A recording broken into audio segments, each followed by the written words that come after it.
Good afternoon, everybody. You are listening to 4Deep Sports Talk here on the news station. 1320 AM WARA and online, all one word, 4deepsportstalk.com. Want to give a quick birthday shout out to Alex Mayo, our producer out in the back lobby. And of course, I'm joined by the sports master every Saturday without prevail. Of course, Justin Ferreira. Luce Cabral is taking care of Mom. Catherine Conley is most likely working. So you're stuck with me and Justin for the whole hour. We have a special guest calling in a couple minutes up. Peter Colombo from Brockton High School. I thought we'd spice it up with some football coming in, starting up the spring. Peter can fill us in. We hopefully have Peter for the whole hour. We have a bunch of scores that Justin and I want to get in Friday night results and real fast. Not real fast, but a couple schedule changes. The boys Attleboro High School game is Wednesday, 7 p.m. tip-off. The girls game is a 6 p.m. Thursday night. This week, Thursday night tip-off. And the next gentleman I met today out in the lobby, Mark Ambrose, he is on Sunday, 6 to 9, playing country music, and you can hear him again at 6 to 9 Sunday on WARA 1320 AM. So we're waiting just for Peter Colombo to give us a call any minute. Head coach over at Brockton High School. That should be Peter's a great guy, great guy. So it should be fun. Yeah, it should be. So what research comes to mind when you first started? Before Peter came in, what research came right at you when you were trying to look them up? Well, yeah, that was the thing. We looked at that, and then I think that's him right now. That could be him right now. Hi, you're first on 4Deep Sports Talk. Hello. Hi. Good morning. Is this Peter? It's Peter Colombo. How are you? Peter, how are you? Thank you for calling. We were just talking about your ears ringing. Thanks a little bit, right? So if everybody wants to call in, I have Peter on the line at 508-222-1320. Peter, I wanted to take the time, to thank you for coming on. I mean, God knows I know the football season's around the corner. I have Justin Ferreira. He's sitting across, a.k.a. the sports master. He has a bunch of questions you want to educate us. But my first question, we'll just dive in. I'm going to say right now, I have that deficiency. You probably knew that already. I jump around like left and right to, you answer a question, you lead me into another question, and same thing with Justin. Yeah. So if we jump around, I'm apologizing in advance so I don't get a headache. So let's get right into your dad. I saw a good interview with your dad. In my opinion, probably, if not the best high school football coach in the country.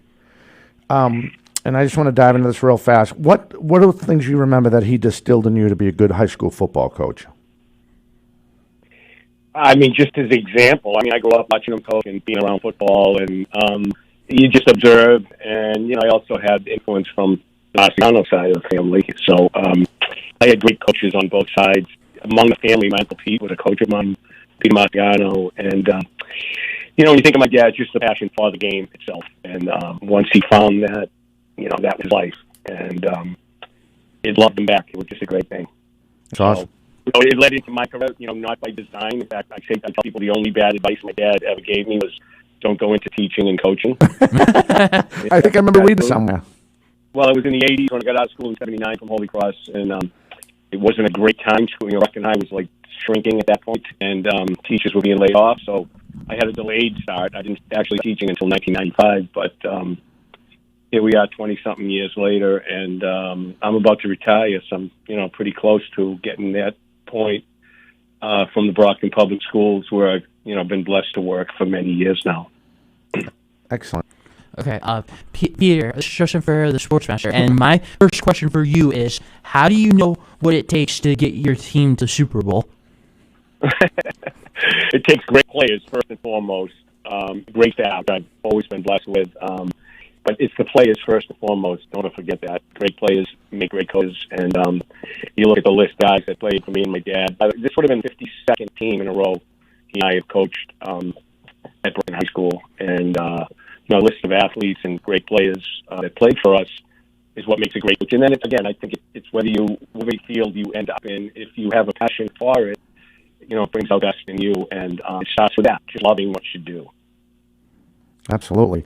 So and the game and understanding, how it affects the lives. And I don't think there's anything more gratifying than to see a young man that you saw come into your school as a, barely an eighth grader, and then they, go on to do great things. I have 4, 5, 6 guys that are currently coaching with me and working in the Brockton school system. Played for us, and it's just a great thing to witness, and really why I do it. It's not, believe it or not, as much as I love winning Super Bowls, and was able to play in a couple and coach several it really starts with the people and helping students, become men. Absolutely. Hey, Pete. So, what do you see in the team? I mean, again, I apologize for jumping around in events. What do you see Yeah. in this team coming up this year? Well, Don, we had a group of seniors, honestly, that as freshmen, they were 10-0 on a freshman team that developed a really nice core. So this was a focal, past fall was a focal point of our program for several years as we saw this group develop. And although we had a, 500 type season last year, there were some things happening that we hadn't seen in a while. And I'll start with our quarterback, Devontae Medley. As a junior, was a Herald All-Scholastic, threw for 2,000 yards, 18 touchdowns, and then he just went about and ran for 900 yards. So you don't get guys like that back. You see it as senior year stats like that. But to have a junior come back, with the supporting cast, people like Mavon Reed, who's a tremendous athlete and tear up the basketball court currently.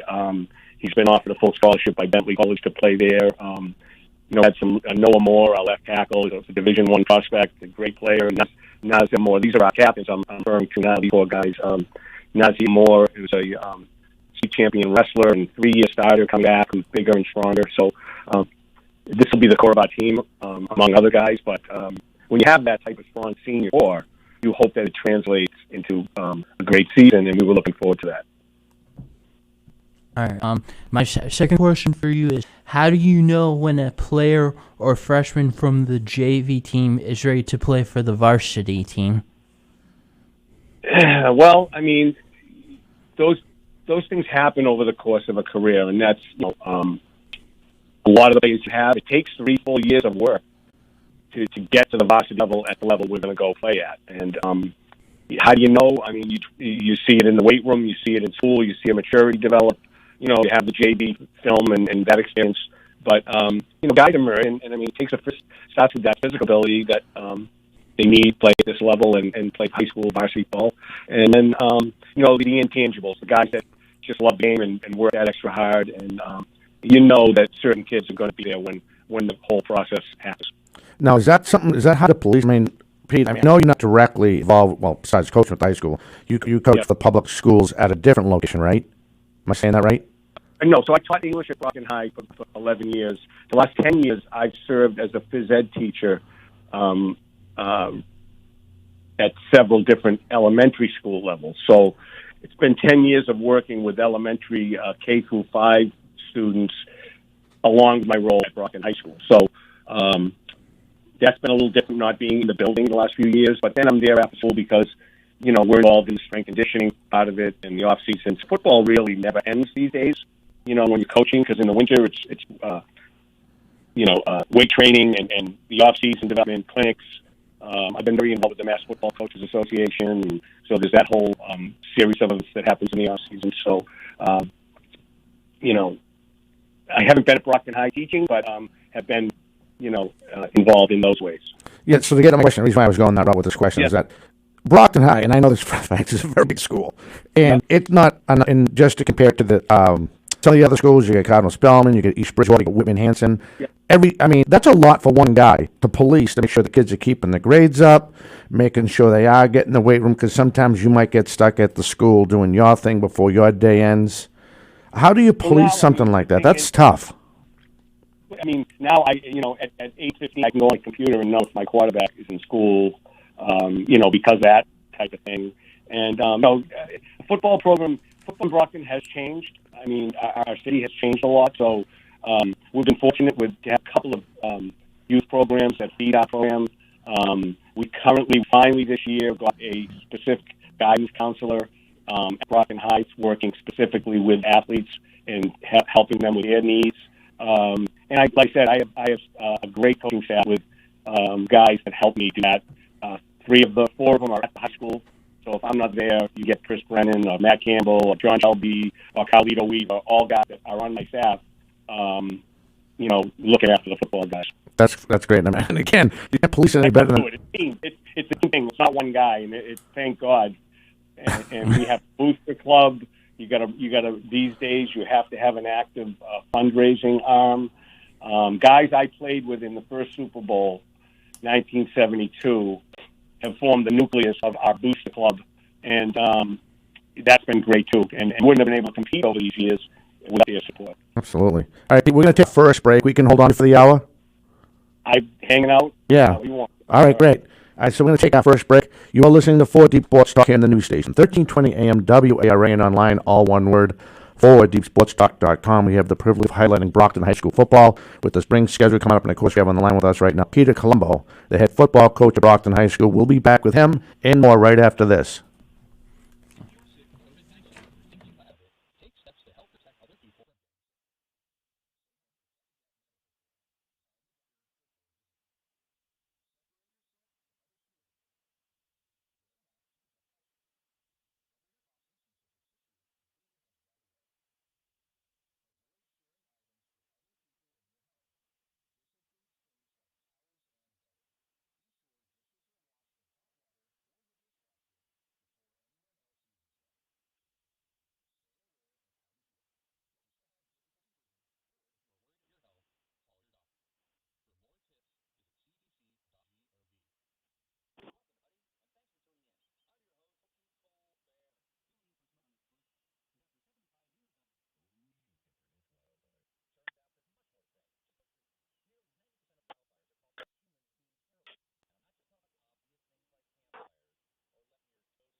Hello, everyone. Welcome back to 4 Deep Sports Talk here on the radio station.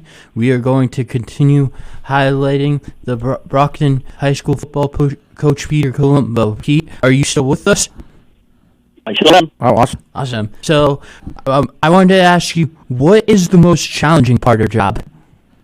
The most challenging part of my job, Xaverian, BC High, Bridgewater. I could go down the list. No, the most challenging thing I think in this day and age is developing, in a city like Brockton, that sense of, team, really. Now with COVID, I literally don't see my players on a daily basis like I used to. I think it's tougher for us here in the city than maybe in some of the smaller communities. And so we have to do a lot in the season with our kids, constantly mentoring, filling in the gaps where, maybe a kid in the suburbs, his dad provides a trainer for him, or other things that maybe our kids don't get. We have a great mentoring program. A guy named Gene Russell, who for my dad, has been very successful. Gives back with a program called Next Level, where he does mentoring, and so I really think the challenge is developing football players. The numbers you need to compete with the schools that we compete with. Who, you look at as a variant, they're drawing the best players from 50 different towns. And, we have to do it all with kids at Brockton High School. And so just developing the talent, keeping them on track. I tell people that, all the kids that want to play football in the city of Brockton, we end up with around 20 kids a year that have gone through the process and gotten to the point where they're still playing football, as 18-year-olds. So it's a process that it takes a lot of work to get those guys to that point. Yeah, that's a lot. I mean, I'm feeling you were going to go with the Xaverian, the BC High, and I mean that's some serious homework. I mean, it's not like, you've nailed on the head, and it's their right, and you know this already. I mean, for a parent to decide to put their kid, which they think is going to benefit them, not just athletic-wise, but academic-wise. But I'm a strong supporter. Academics is what you put into it, and So, I mean, I think you know where I'm going with this. If you put in 100%, you end up getting the most out of your kid and helps you out in college. And again, those schools have that way of recruiting these kids, and God bless them. I mean, they're good, probably good. They're most likely good programs, good academic programs. But I'm not, to you and I might have mentioned that you mentioned this to you in the past. I'm not a fan of that. It is what it is. But again, I mean, you get a full plate. Every parent's going to do what's best for his or her child. The thing that I know and that I never worry about is that, like you said, if we get a kid that comes in, and we know that academically our kids are much better off academically when they're playing ball and when they're active. And we have kids. I have Kingsley Ajoju DK is going to graduate from Brown University. He did it right at Brockton High, and there he is at an Ivy League school. So you're right. I mean, going to a private school doesn't guarantee academic success, and we can compete with those schools on the field and in the classroom. Absolutely. I'm not saying that because you're my friend. I just think what I've seen, I grew up in the city, and I've seen all that stuff. And again, hats off to those guys. They compete. They get good coaches over there for the most part. They're always in the mix with you and BR and all that. But I want to touch on, I know we talked about, we're trying to do this hopefully on Access TV over in Brockton with the upcoming football season, but I thought we could touch on a little bit about some of your opponents with this schedule. Yeah. Well, I mean, so this year was going to be the first year of the newly formed Southeastern Conference. I don't know if you knew that. Yeah, I did know that with basketball, years it was the Big Three, and now we've added Dartmouth and VR, two great programs, to make us, what a league should be, which is at least 5 teams, in my opinion. And so most teams are playing their schedule strictly within the league because we only have. So just to let people know, the season is going to start on the day we go back from ferry vacation. In turn, practice, first day of practice, February 22nd, that's Sunday. 3 weeks later, teams will play their first game, which is the week of March 12 and 13. And we're going to go to Jersey. And then we're going to go host Dartmouth. And then we have, because there's 5 teams in our league, each week we're playing league schedule. Obviously, there's an odd team out. So our week to be idle from the Southeastern Conference is the 3rd week. We have a contract with Zavarian to play that weekend, which I'm very excited about, to keep that rivalry alive and to challenge our kids to play, the best programs. And then we finish up with New Bedford and BR, our traditional last game opponent, and then the plan is on the Friday that would begin last day of school going into April vacation would be a conference championship game between the top 2 teams in the conference. Oh, that makes it really easy. That's very cool. So it's basically a 5-week schedule with a 6-week potential. Okay, yeah, well, that's pretty cool. That's well the way that's organized. Because I'm a big fan of the MIAA, the way they do stuff, to tell you the truth. Well, I mean, this is another example where if we were still in the 3, we would have 2 games, and then now you're looking for games with teams that are staying within their league, so they're not going to play. So, right. This is one, great example of the benefit of being in a league, which we're excited about. Excellent. So, what now? You personally, let's say if it was a regular season, we didn't got, we don't, hopefully, God willing, COVID will go away forever. Once we,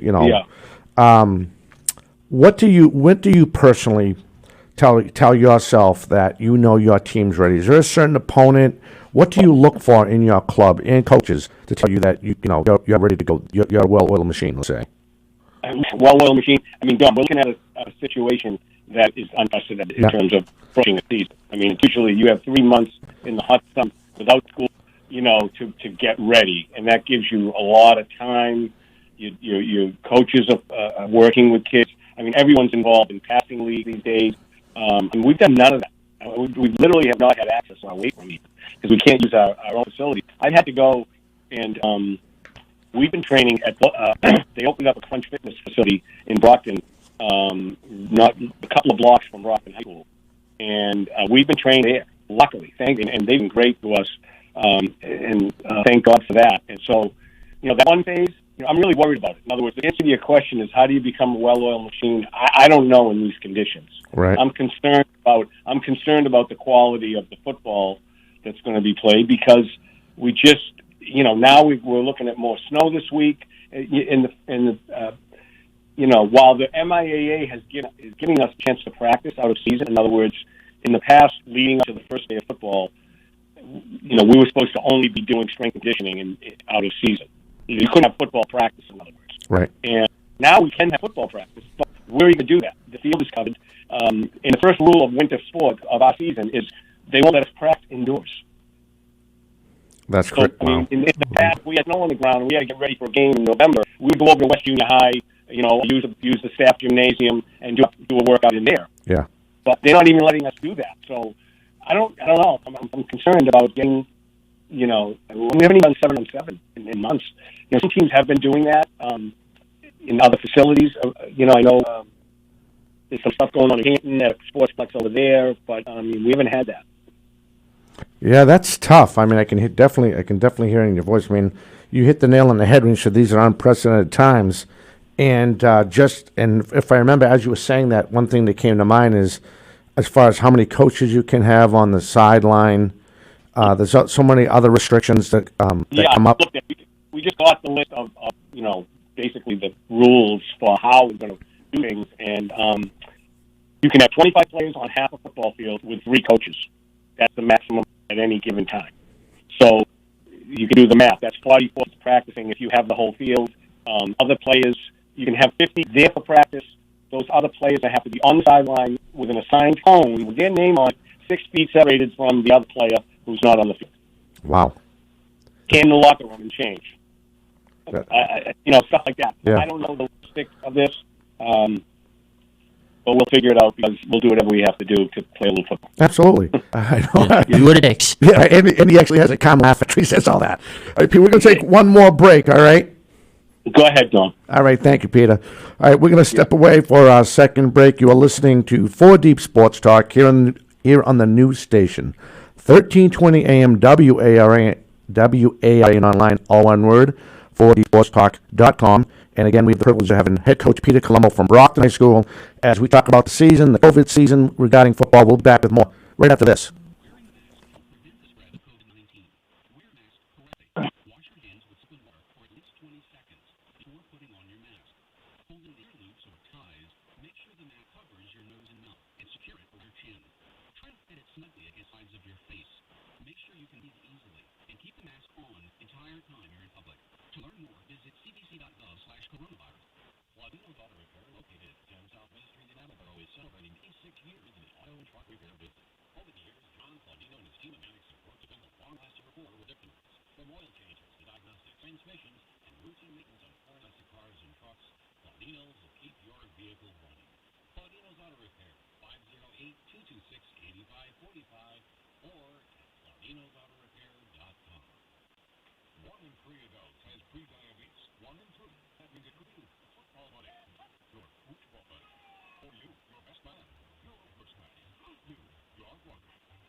Hey, welcome back. You are listening to 4 Deep Sports Talk here on the news station, 1320 AM WARA, and online, all one word, 4deepsportstalk.com. We have the privilege of having Peter Colombo, the head coach over at Brockton High School, as we touch on the upcoming spring football season. Peter touched on a lot of great points. Pete, I didn't lose you, did I? No, Mike, I got a question for you guys. Yes. What is it? So, did you call me? Did you call me because Dan Buron wasn't available? Oh, we called you. No, That's funny. That would be no.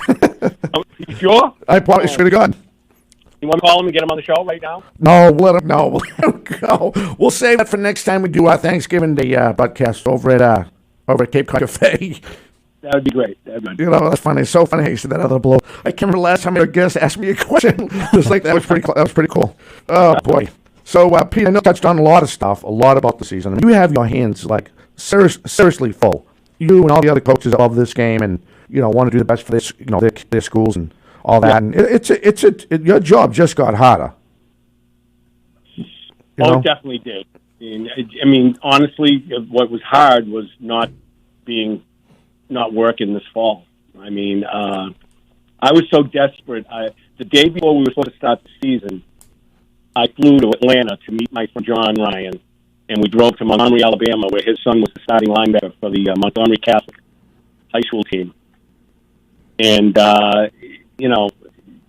again, I told you that this team we were really looking forward, and to sit there and not be able to do our job and to know what these kids missed out on, it was heartbreaking, honestly. Now, what did you learn down? What did you see how they coping with the whole thing down there? He played 15 games, and he ended up playing at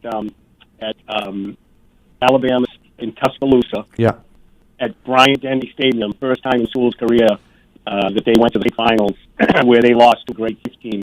And played 15 games down there. They did it with social distancing and obviously keeping kids safe. And I don't know. Did you hear of any football players dying in Alabama? No, I haven't heard anything. Oh, I didn't hear about any of that. So yeah, me neither. I don't know. They did it, and we didn't. That's what I know. Yeah, right. That makes you scratch your head about the whole thing, oh? Yeah, maybe it's the warm weather or something. Although the night I was there in August, it was actually a cold rain falling down. So I don't know. I just I'm sad for what we missed out on this year, William. Right, especially with the seniors having simulated football season here in the spring, and I mean, pretty much though, is it fair to say, depending on how as the athletes stand out, that their junior year is pretty much the start of what you're going to see the senior year, or am I reading it wrong? I think in this day and age of recruiting, that a lot of the recruiting process is already figured out by the time you're junior. That is true. But, for a lot of kids, everyone wants to play college football, but if you look at the numbers of kids that actually end up going on and are able to play at the next level, it's not that many. So, right. And then you talk to the pros, guys who go all the way to the pro level who will tell you that to that day, one of the great experiences of their life was their high school years. Sometimes, even better than the college and the pro experience, because it really does become a business after you leave high school. Yeah. To miss out on that, Dom, is just, I tell people, so we didn't play baseball last spring, or, or a spring track, or lacrosse. Yeah. So every athlete in those three sports, as junior, their junior year was wiped out. Right. If that had happened to me, my junior year at Brockton High School, my whole life would have been different, because I ended up at Holy Cross because Jack Whalen, the baseball coach at Holy Cross, saw me play in a playoff game at Stoneham High School my junior year in baseball. Oh, wow. I didn't know that. So I went to Holy Cross on a baseball scholarship and then earned my football scholarship. But, again, so that's just one guy playing one game. Multiply that times the whole state. All those kids, whether a cross player or a sprinter in track or a baseball player or a volleyball player, that all was just didn't happen. So it's time to get back to let these kids, live their lives and for us to play ball again. Yeah, absolutely. I hear you there. So my next question, you worked me into my next question. So as far as your experience being a college football player, I don't know why I say basketball, but anyway, college football player, what do you try to instill in the guys that going to the next level, things you learned and things you might have done wrong that you can preach to them from experience? I think today, the recruiting process is so extensive that kind of takes care of itself. I mean, really educating the young man on, your first priority is to get an education, which will feed you for the rest of your life.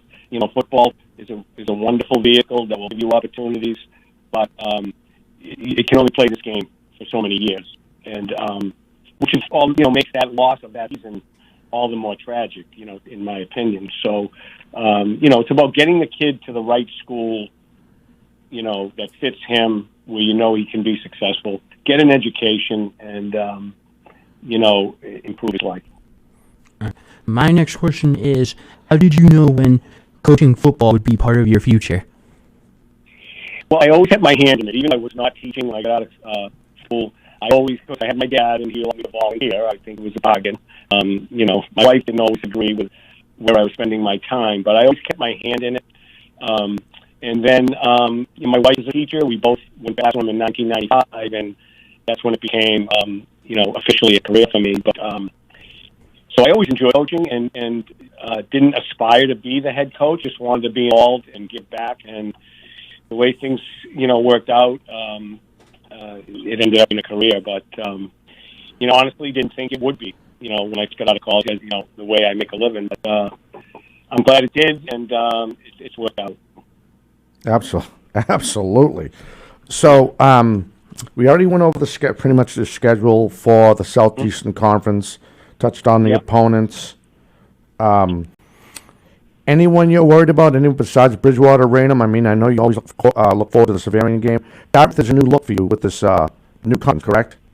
Yeah, no, but Dartmouth's a great program. We had some epic games with them back in the playoffs when they were going through that era with Jordan Todman and Arthur Lynch and Sean Sylvia. Bedford, always a challenge. I just am excited with the league. Durfee, I know their basketball team. I haven't seen them play, but I hear they got some very nice athletes down there at Durfee. So, I like a league. I like having a league with gives us a better schedule than just those 2 league games. And so it worked out good for us in terms of, having short season. Because like I said, if it was the Big Three, we might not be able to fill even 5 games this year with the restriction that were put on. So, I'm looking forward to it. And, we'll see what happens with the weather. Hopefully we can get on the field and get ready to let fans see some really good football. Absolutely. So we're healthy right, going into this spring football season. Everybody's healthy. We get good numbers, as far as we know. Yeah, I've been surprised. We work on Monday, Wednesday, and Friday at the Crunch Fitness facility, and we had 45 kids there training. A lot of young kids that will make up our.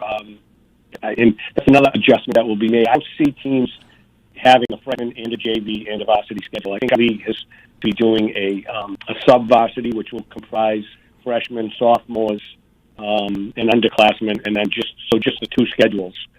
So, it's a little different, but, we're ready to go on that. So, you just went into another question. So, as far what you know is, so there's no freshman football, just junior varsity. Is that correct? I'm speaking about our league now. Yeah. I believe that is the plan. Okay. So, yeah. Okay, I was just curious because I was wondering what's going to happen over at the other trade school I try to help out with. All right, Pete, I wanted to thank you. It was great to talk to you again. I know I see you around the gym when I'm trying to cover the basketball games and stuff like that. It's great to, I can't appreciate you enough for taking your set. I know Justin feels the same way. We usually have 2 other people in here. The one's working, he's taking care of mom. But again, thank you for taking your Saturday. I appreciate it. Yeah, we really appreciate it. And both you guys appreciate it. What you do to promote school football. I'm glad to help out, and hopefully we'll talk during the season. I look forward to it. Absolutely, Peter. Thank you. Good luck to you. Appreciate it, guys. Thank you. You're welcome. You're welcome. And that is head coach Peter Colombo calling in. That was a great interview. Great guy. Yes, he is a great guy. I can't remember the last time, though. All right, well, step away. I'm sorry. We'll be back more right after this.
Hello, everyone. Welcome back to 4 Deep Sports Talk.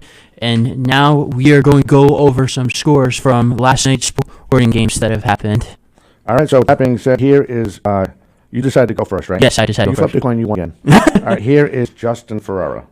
Okay. Boys hockey. Cape Saint Islands, St. John Paul II 7, Mashpee Monomoy 3, Catholic Central, Cardinal Spellman 5, East Bridgewater 0, Catholic Conference postponed BC High versus St. John Paul's Prep, Catholic Memorial 4, Madeline Catholic 2, Hockomock Franklin 3, Attleboro 1, Patriot Marshfield 5, Plymouth North 0, Hanover 3, North Quincy 0, Scituate 5, Quincy 4, South Coast Wareham Carver 10, Greater New Bedford 7, South Shore Cardinal Spellman 5, East Bridgewater 0,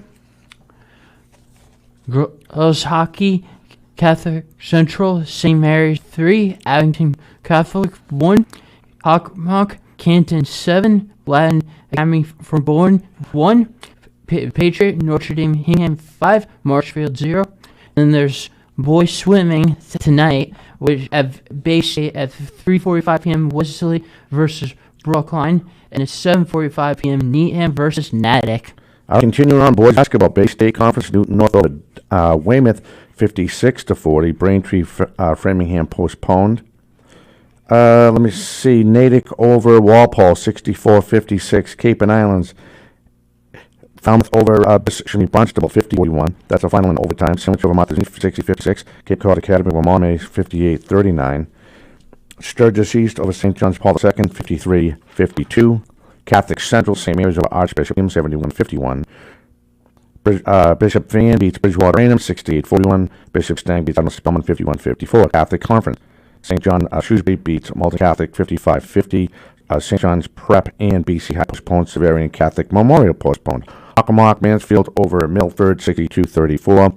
Mayflower Conference staying in boys basketball. West Bridgewater over South Shore Vogue, 53-34. Bishop Conley over Westport, 72-70. Holbrook beats South Shore Christian, 49-42. Patriot League Kingham over Duxbury, 79-51. Hanover over Pembroke, 59-56. Whitman Hanson over Marshfield, 71-70. North Quincy over Quincy, 51-49. Plymouth North over Silver Lake, 76-35. Plymouth South over Scituate, 50-49. South Coast, Wareham over Bourne, 94-40. South Shore Conference, Abington over Norwell, 50-38. Rockland Cover postponed. Cohasset over Randolph, 71-68. Postponed was Middleborough and East Bridgewater. Southeast Conference again finishing boys basketball. Broughton over Durfee, 65-47. New Bedford over Dartmouth, 70-47. Tri-Valley boys basketball. Medfield over Holliston, 58-34. Westward over Hopkinton, 60-57. Norwood over Ashland, 53-39. Dover Sherborne over Medway, 60-50. Dedham over Norton, 47-40. Bellingham over Millis, 56-30. Girls basketball, Bay State Conference, Framingham, Braintree postponed. Needham over Milton, 34-30. Newton North over Weymouth, 57-33. Natick loses to Walpole, 54-40. Ken Island girls basketball scheduled for today. Sturgis West and Rising Tide will tip off at 4:15. Monomoy over Cape Cod Academy, 38. As I look at the time, Martha's Vineyard over Sandwich, 49-39. Barnstable and Falmouth are postponed. St. John Paul II beats Sturgis East really bad, 41-10. Catholic Central, St. Mary's over Archbishop Williams in girls basketball, 64-38. Bridgewater Raynham in a game we covered on the 4D Sports Talk Facebook page. Bridgewater Raynham on senior night beats Bishop Fan, 49-37. Cathedral Austin Prep, 67-21. Bishop Stang, 50-30 over Cardinal Spellman. Hockomock at Quistane with girls basketball. Mansfield over Milford, 64-33. Patriot League, Plymouth North beats Silver Lake, 69-44. Scituate beats Plymouth, 61-39. North Quincy beats Quincy, 36-22. Hanover over Pembroke, 53-28. But Hampton over Marshfield, 51-47. Hingham beats Duxbury, 57-22. South Shore League, again, with girls basketball that we're covering right now. Rockland over Carver, 43-23. Norwell over Abington, 58-36. Middleborough over East Bridgewater, 54-43. Southeast Conference, mentioned this earlier. Senior night, Bridgewater Raynham beats Bishop Fan on senior night, 49-37. You can see the game in its full coverage on the 4D Sports Talk Facebook page and on YouTube.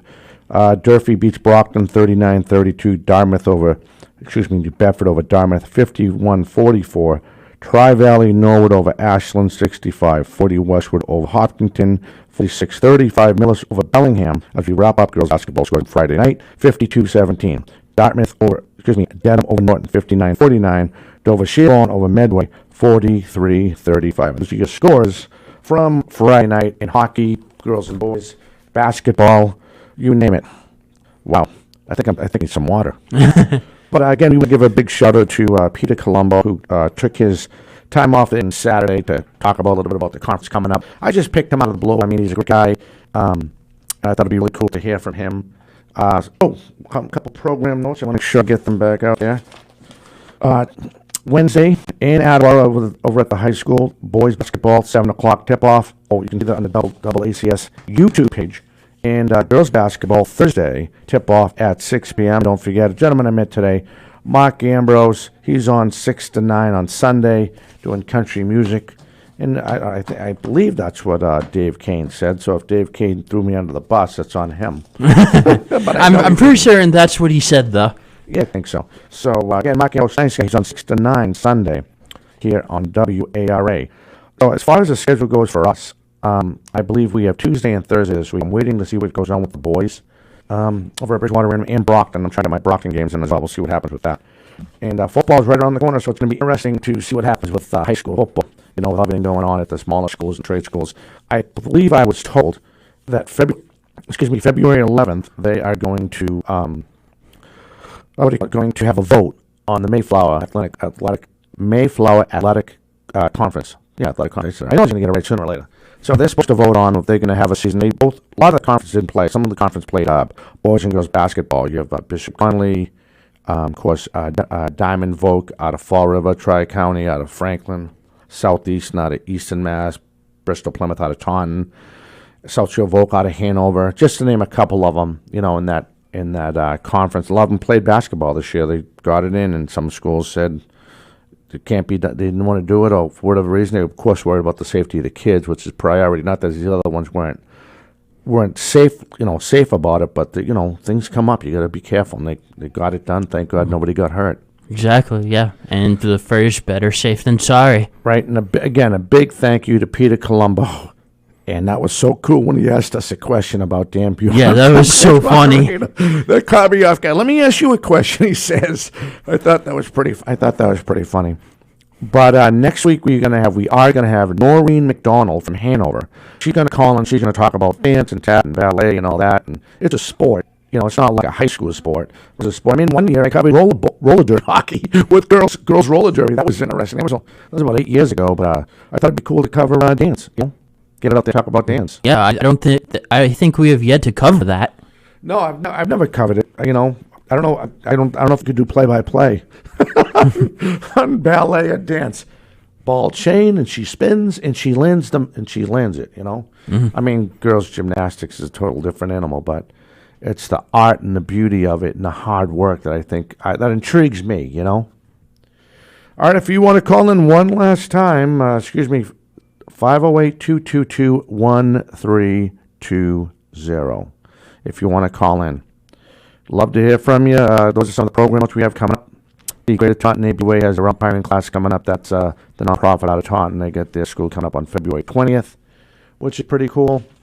I don't know. You got anything? No. We're getting ready to get out of here and finish up our weekend Super Bowl Sunday this Saturday. Who do you like? I think I'm probably going to go with Brady. Gonna go Brady? Yeah.